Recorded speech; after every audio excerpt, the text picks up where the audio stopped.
We started off our considerations in our first talk thinking about longevity and how long these family of faith lasted. Just to set our stall again with regards to what we looked at in the first session, but particularly thinking about the dates and just to remember what length of period of time that these families were going for. So we started off thinking about Jethro and how he was a man very much given to hospitality, the priest of Midian. So we're about BC 1500 approximately with Jethro. We then took it forward to Hobab, the eyes of the nation, guiding them to the promised land about 40 years on. We then jump to Jael, so BC 1235-ish, and her great courage and faith in killing Sisera and striking that nail through Sin's forehead, as it were.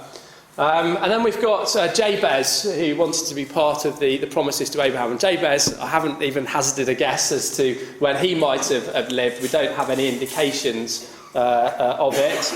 But then we do have that reference that we went to with Saul. Remember that Saul showed kindness to the Kenites. He was fulfilling the promise that had been given to Hobab. So around about BC 1028. So the Kenites went for a period of something like 500 years. It's a long time, isn't it, brothers and sisters? That's how long the Kenites were there.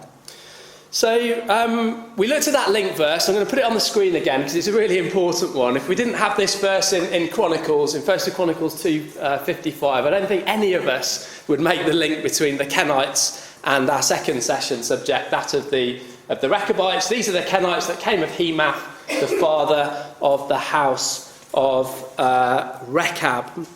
And we spoke in the first session about the significance of the names of these two, the Kenites, the Smiths, the blacksmiths, the Rechabites. However, the Rechab having this connection with chariots, and the word Rechab, chariot, meaning to ride, and that becomes very significant as we go into the Rechabites now. And the founding father of the Rechabites, which wasn't a man called Rechab, it was actually a man called Jonadab. So let's go then into Kings this time, and into 2 Kings and chapter 9. So we're jumping forward in the record to the time when the house of Ahab was strong, when wickedness in the land was great. There was great apostasy in the land at this time.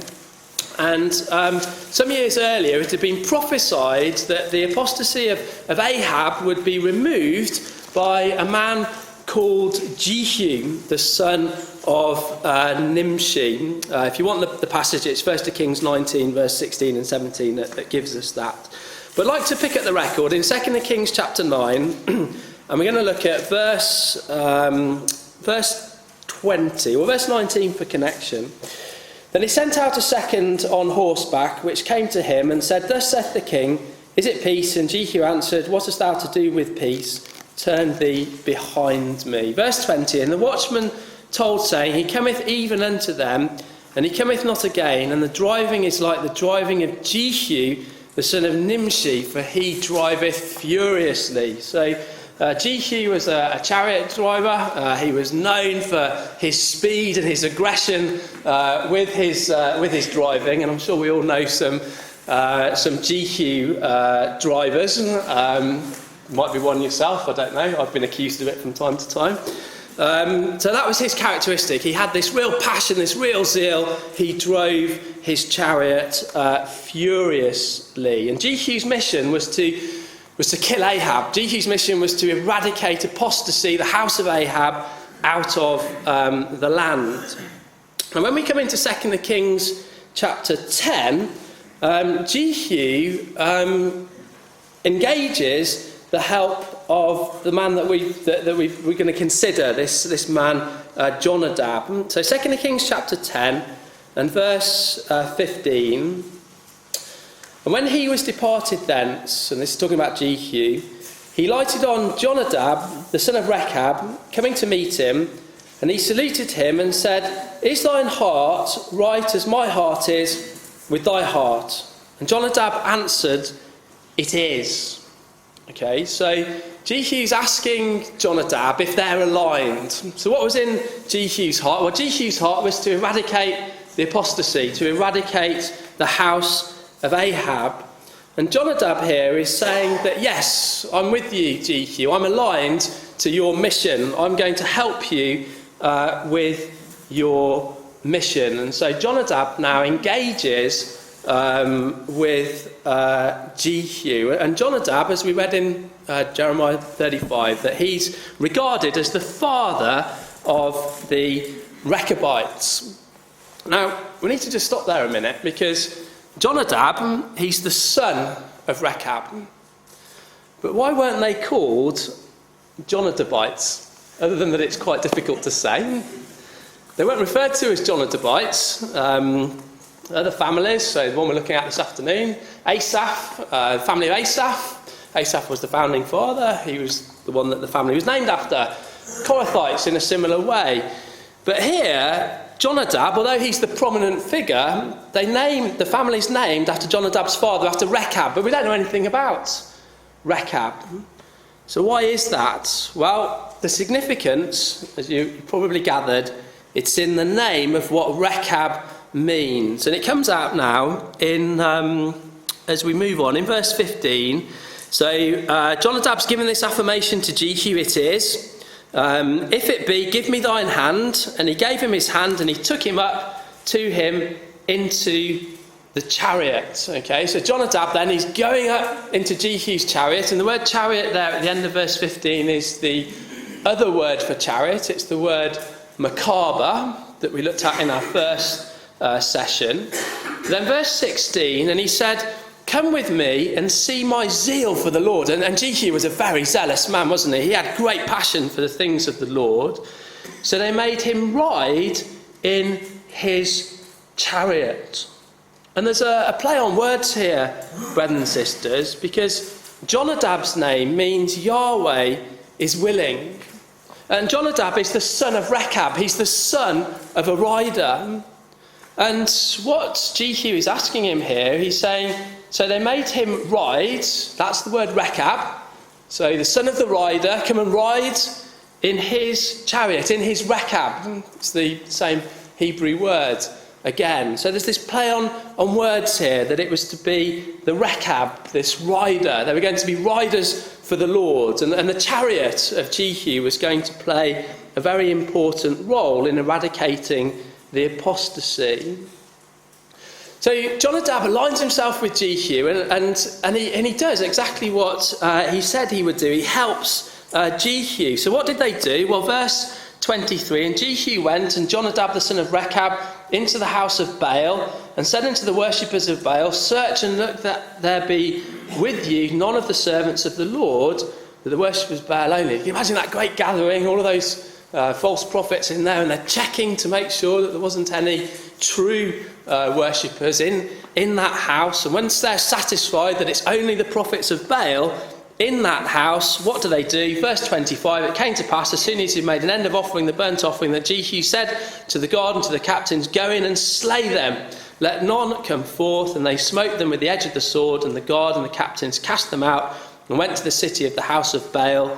And they brought forth the images out of the house of Baal, and burned them, and they break down the images of Baal, and break down the house of Baal, and made it a draught house, or a toilet house, unto this day. So they won a great victory. They helped purge the land from these false prophets. And it's not without coincidence, brothers and sisters, that it seems that the majority of Ahab's family, if not all of Ahab's family, were killed in some connection with chariots. That they were killed in some connection with Rechabs, with these riders, with chariots. We'll put them up on the screen. We won't turn to all the passages. You might like to do that in your own time. You remember Ahab himself. He went into battle, didn't he? And he was wounded in battle while he was in his chariot, while he was in his Rechab. And 1 Kings 22 verse 37 says that he died in his Rechab, and there was blood at the bottom of the chariot. Ahab's son Joram in 2 Kings 9 verse 24, that he was killed in a chariot, that he was killed in a Rechab. Azariah, connected with Ahab, was killed in a chariot in 2 Kings 9 verse 27 and 28. And also, let's not forget Ahab's wife, wicked Queen Jezebel.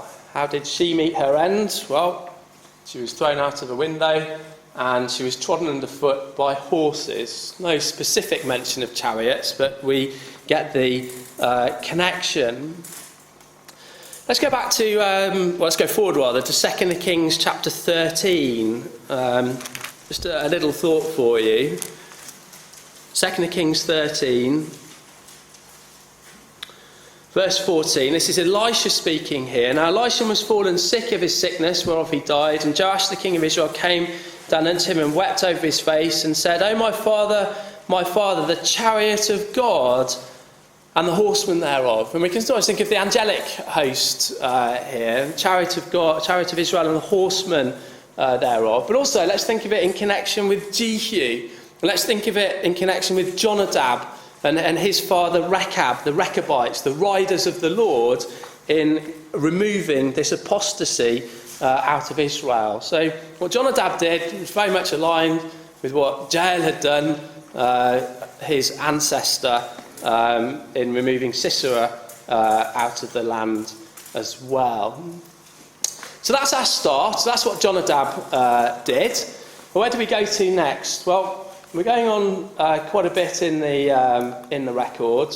We're going to around BC 600 now, and we're going to Jerusalem just as Nebuchadnezzar and the Babylonians are pressing down upon the land. So Jerusalem hasn't fallen yet, but it's getting very close. There's mounting pressure on the Jews and on Jerusalem. And BC 600, we're about 240 years after Jonadab and Jehu, about 550 years after Jael and Heber, and about 700 years after Jethro, the father-in-law to Moses. And it just made me stop and think that if that was us today, that would be tracing the ancestry of the family of the Christadelphians back to the 1300s, back to the Middle Ages, the Dark Ages. So over that 700 years, this family is still going, still showing steadfastness to their God. Well, let's go to our reading. Let's go to Jeremiah chapter 35, and let's pick up what stance this family is taking here in Jeremiah chapter 35. So Jeremiah 35 and verse 1. The word which came unto Jeremiah from the Lord in the days of Jehoiakim the son of Josiah, king of Judah, saying, Go into the house of the Rechabites and speak unto them, and bring them into the house of the Lord, into one of the chambers, and give them to drink. And what we find is the reason why that they had to be brought into Jerusalem was because the Rechabites here were under threat from the Babylonians. So they had to come into the walls of Jerusalem. And they're given a rather strange test. They're brought into one of the chambers of the Lord in the temple, and they're given wine to drink.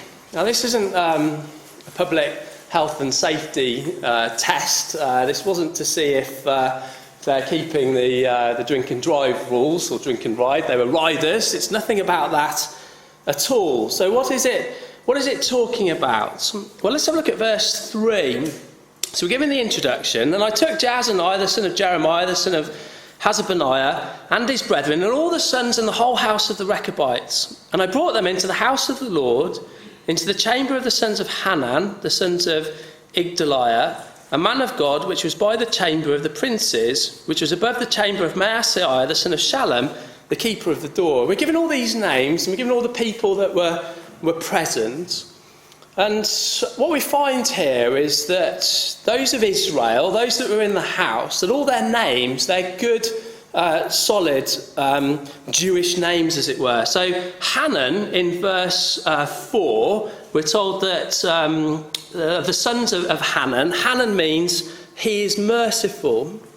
Igdaliah means Yahweh is great. And we're told that Igdaliah, that he's a man of God.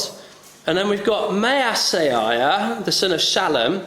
Maaseiah, his name means the work of Yahweh. So on the face of it, this is good Jewish stock. These are good Christadelphian family Bible names, as it were. So were they living up to the standards that their name suggests? Well, we're told that Maaseiah was the keeper of the door. Now, if you've got a margin, the word door, it actually means threshold, okay? So that's what he was to be keeper of. That was the role of Maaseiah. He was a keeper of the threshold. And the threshold is the dividing line, isn't it, between the outside world and the house. And by tradition, when a man gets married, I have a vague memory of doing this when I was married some years ago, the tradition has it that a man, when he takes a wife, he carries her over the threshold into his house. And the boundary of the threshold represents the standards of the house. It's the limit of the house. It's saying here and no further. And Maaseiah was responsible for keeping that threshold, that limit of God's house. Well, keep a marker in Jeremiah 35 and come over to Ezekiel 43, please. Let's see if Israel was keeping that standard, that marker of Israel's, of God's house. So Ezekiel 43.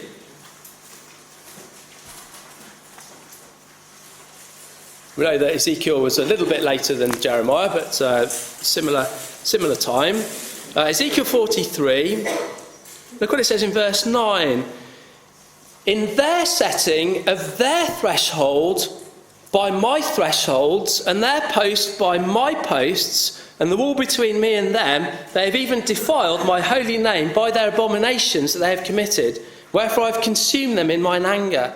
Now let them put away their whoredom and the carcasses of their kings far from me, and I will dwell in the midst of them forever. See, what Israel had done is that they had taken their own standards, which they'd taken from the nations around them, and they'd made them the standards of God. They'd turned their threshold into God's threshold. They made things comfortable for themselves. They'd watered down the commandments of God. And that's what the world encourages us to do today, isn't it? Encourages us to move our threshold, to move our standards. And we need to be so careful that we don't dilute the standards of the truth. So had the Rechabites then, brothers and sisters, young people, had they done the same? Well, let's go back to Jeremiah 35. They've been going for all these hundreds of years. Had they changed? Is anything about the Rechabites different from what was before? Well, Jeremiah 35, verse 5, I set before the sons of the house of Rechabites pots full of wine and cups. And I said unto them, drink ye wine. But they said, we will drink no wine, for Jonadab the son of Rechab, our father, commanded us, saying, ye shall drink no wine, neither ye nor your sons forever. Isn't that amazing, brothers and sisters? Hundreds of years had gone by. The Rechabites drank no wine. Why? Because their father, Jonadab, had told them not to do that. Don't drink any wine. And we might ask the question, well, why? Why were they living this life? Well, remember we said that the Kenites were outside of the covenants of promise, but they wanted to be like Israel. They wanted to be like true Israel. And so maybe Jonadab was thinking of the vow of the Nazarites in Numbers chapter 6. And the Nazarites were commanded, or if you took the vow of the Nazarite, you didn't drink any alcohol. Perhaps Jonadab was thinking that he wanted to be like the priests in the temple, and when the priest went into the temple, Leviticus 10 verse 9, the priest could not consume any wine. And it's a lesson for us, isn't it, today, that Proverbs tells us, Proverbs 20 verse 1, that wine is a mocker, strong drink is raging, and whosoever is deceived thereby is not wise. And the Rechabites decided in their life, because Jonadab had commanded them, that they would abstain from alcohol completely. Why? Because they were the riders for the Lord.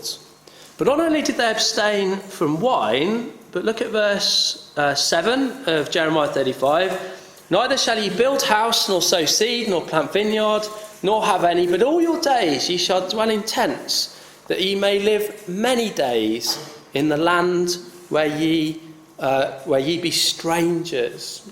So they are still tent dwellers, going all the way back to the time of Jethro, when Moses went to meet him in the wilderness of Midian. They were living in tents then. Hundreds and hundreds of years later, they're still living in tents. They've been camping for all that period of time. And not only were they living in tents, but also they hadn't had any permanent crops to grow. So they hadn't sown seed, they hadn't planted vineyards. They were still living a true nomadic life. So question, why were they living this way? Why had they chosen to live this way? We'll come over to Hebrews chapter 11. As we've said earlier, the Kenites, the Rechabites, they wanted to be part of the promises to Abraham. And what does the Hebrew man tell us in Hebrews chapter 11, words that we'll know very, very well. Hebrews 11, verse 9. By faith, he, that's Abraham, sojourned in the land of promise, as in a strange country, dwelling in tabernacles or in tents, with Isaac and Jacob, the heirs with them of the same promise. For he looked for the city which hath foundations, whose builder and maker is God. See, the Rechabites, they realised that their abode was not a permanent one, that they were strangers and pilgrims. They were looking for that permanent dwelling which is to come. They were looking for God's kingdom, and they were hoping to be part of God's kingdom through faith. And it's a really salutary lesson to us, isn't it, brothers and sisters? It's not very practical to be camping in this country through the winter, particularly on a day like today. But how comfortable are we in our houses and in our homes? Do we see these things as temporary? Are we ready to give them up at a moment's notice? Mentally, are we pilgrims and sojourners? The Rechabites very literally lived their lives in this way. Let's go back to Jeremiah 35, because Israel had to learn a very painful lesson from the Rechabites. Jeremiah chapter 35 and verse 12. Then came the word of the Lord unto Jeremiah, saying, Thus saith the Lord of hosts, the God of Israel, and tell the men of Judah and the inhabitants of Jerusalem, will ye not receive instruction to hearken to my word, saith the Lord? The words of Jonadab the son of Rechab, that he commanded his sons not to drink wine, are performed unto this day. They drink none, but obey their father's commandments. Notwithstanding, I have spoken unto you, rising up early and speaking, be hearkened not unto me. So we get this great contrast. We get natural Israel not obeying the commands of their Father in heaven, in contrast to these Gentiles, these Rechabites, obeying their Father. What does the fifth commandment say? Well, the fifth commandment says, honour thy father and thy mother. But of course, that's not all of the fifth commandment, because I suspect this would have been well known to the Rechabites, because the fifth commandment goes on to say that thy days may be long upon the land which the Lord thy God giveth thee. And I think that's why they were a people of faith, that they wanted to be part of that land.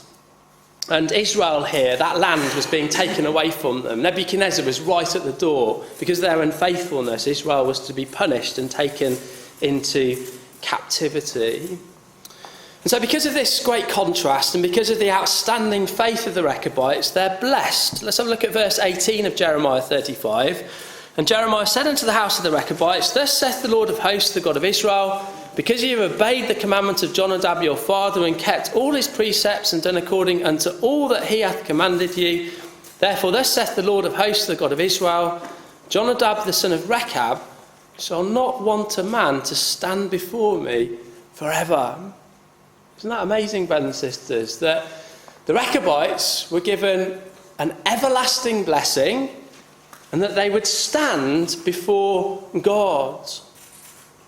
We're told that Moses and Samuel stood before God. It was the priest that stood before God. And now the Rechabites were going to be promised the same thing. And this was to be something that would last forever.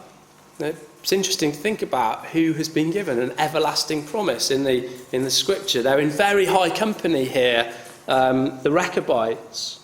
So what is this everlasting blessing that the Rechabites were given? Well, there is a great longevity of the Rechabites, and there were groups of Rechabites that have popped up throughout history. In fact, if you go to West Bromwich today, there's a building you can go and take a photo of, a Rechabite hall, and there's Rechabite halls all over the country. You can still see it today with that signage. So there were groups of people that tried to follow the same principles of the Rechabites, and this was an abstinence from alcohol that this particular group.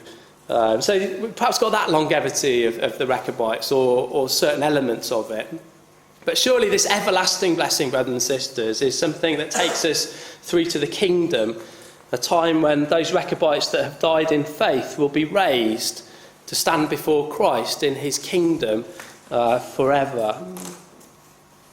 So what happened then to the Rechabites after this time? Well, the Rechabites were one of the good figs, and they were taken into captivity. They go into captivity into Babylon. Can you come with me, please, to Psalm 71? Because we've got an intriguing little insight as to the Rechabites in Babylon through the words of this psalm. Psalm 71. Psalm 71, you'll notice in the authorised version there's no heading on this psalm. But in the Septuagint version, the heading of this psalm in the Septuagint version is that this is a psalm of David, but a psalm sung by the sons of Jonadab and the first that were taken captive. Now, if that is right, this is a psalm that the Rechabites sang or knew when they went into captivity, when they went into Babylon. And this psalm, I believe, is so appropriate for the Rechabites and the Kenites that preceded them. Look at verse 1 of Psalm 71. In thee, O Lord, do I put my trust. Let me never be put to confusion. Deliver me in thy righteousness and cause me to escape. Incline thine ear unto me and save me. So they put their trust in God. Look at verse 7. I am as a wonder unto many, but thou art my strong refuge. And when we think of the behaviour of the Rechabites, they're living in tents, they're not drinking any alcohol. I'm sure they'd have been seen as sort of ultra-extremists, some very odd sects that were sort of ignored, particularly when those of Babylon came down, that I am a wonder. And they would have been a wonder and a curiosity to those that were around them. If we go down to verse 14, but I will hope continually and will yet praise thee more and more. And that hope was to be part of those promises to Abraham. Then in verse 17 and 18, I think we get an insight into how the Rechabites lasted for such a long period of time. Verse 17, O God, thou hast taught me from my youth, and hitherto have I declared thy wondrous works. Now also when I am old and grey-headed, O God, forsake me not until I have showed thy strength unto this generation, and thy power to every one that is to come. You see, Rechabites, as they lived, their desire was to instill their characteristics of faith onto the next generation, onto their children. And I'm sure the Rechabites would have had fantastic Sunday schools, they'd have had wonderful camps. In fact, life was a whole camp for them, wasn't it? They lived in tents, and they instilled this deep devotion to keep their father's commands from generation to generation. And then in verse 20, thou which hast showed me great and sore trouble shalt quicken me again, and shalt bring me up again from the depths of the earth. Thou shalt increase my greatness and comfort me on every side. See, through faith, the Rechabites believed in the resurrection. They believed that they would be a people of the land through faith because of their worship of God. So that's perhaps a little insight as to the Rechabites whilst in captivity. They then come back out of captivity. So we're moving on now to around BC 516. So they would have been in captivity for 70 or so years, and then they come back out, back to the land of Israel. Let's go to Nehemiah now, Nehemiah and chapter 3, because we just get a little glimpse of them here in Nehemiah chapter 3.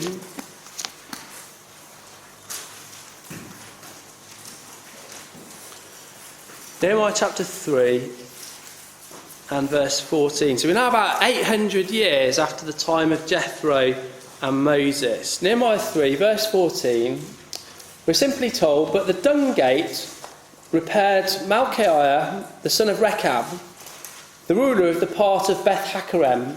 He built it and set up the doors thereof, the locks thereof, and the bars thereof. So here's this Rechabite back in the land, helping the rest of Israel to rebuild the walls of Jerusalem. And this Rechabite, he is specifically charged with building or repairing the dung gate. And it doesn't sound very salubrious, that, does it, to repair the dung gate? But the dung gate was used to remove the unwanted parts that were not used in the sacrifices out of Jerusalem. And so in type then, they're removing the waste, they're removing the unwanted parts, they're removing the apostasy still from Israel. That's what the Rechabites are interested to do in building these walls. And Malchiah's name means, my king is Yahweh. And that was foremost in their minds, to keep God's city, to keep God's temple pure from unclean influences. And we're told that Malchiah, that he was the ruler of part of Beth Hakerem. Now Beth Hakerem is quite interesting. We'll conclude pretty shortly, but let's go back to Jeremiah chapter 6. Let's find out about Beth Hakerem. So we've got this man, Malchiah, my king is Yahweh, this Rechabite descendant, and he's ruler of Beth Hakerem. And in Jeremiah chapter 6, we're told about Beth Hakerem, if I can find it. Jeremiah chapter 6, and it's the first verse.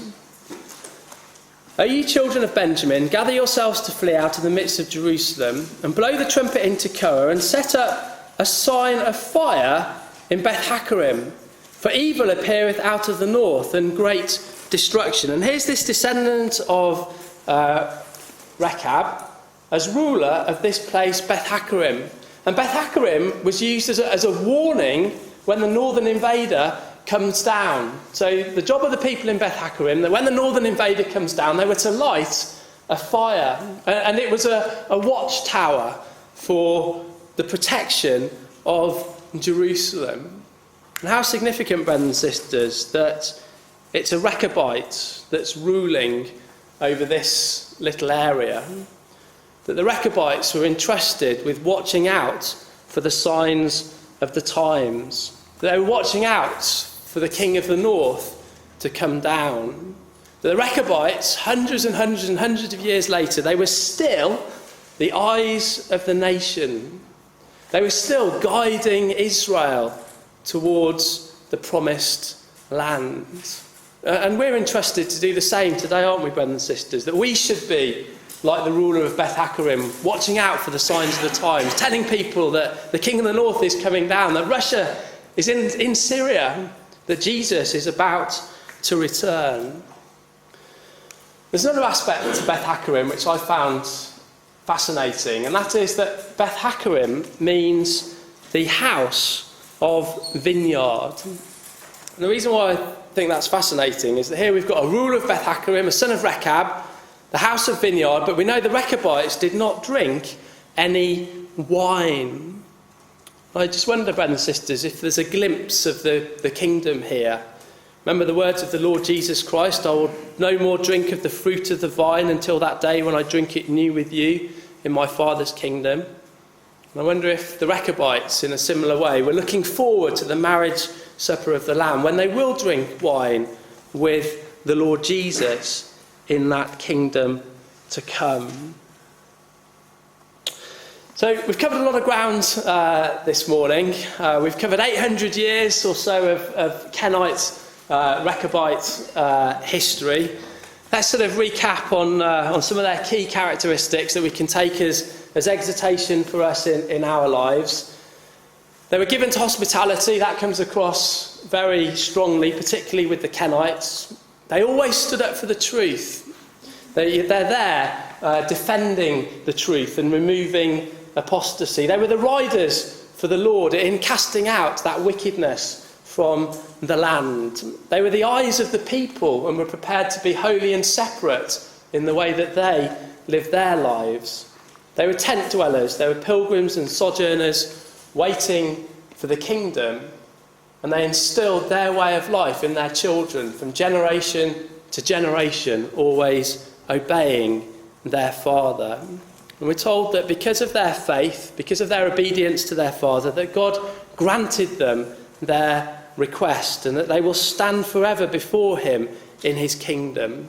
So it's incumbent upon all of us in our lives to try to follow their example as Gentiles, waiting through promise and faith for that realisation of Abraham's promises to be realised when Jesus returns back to this earth.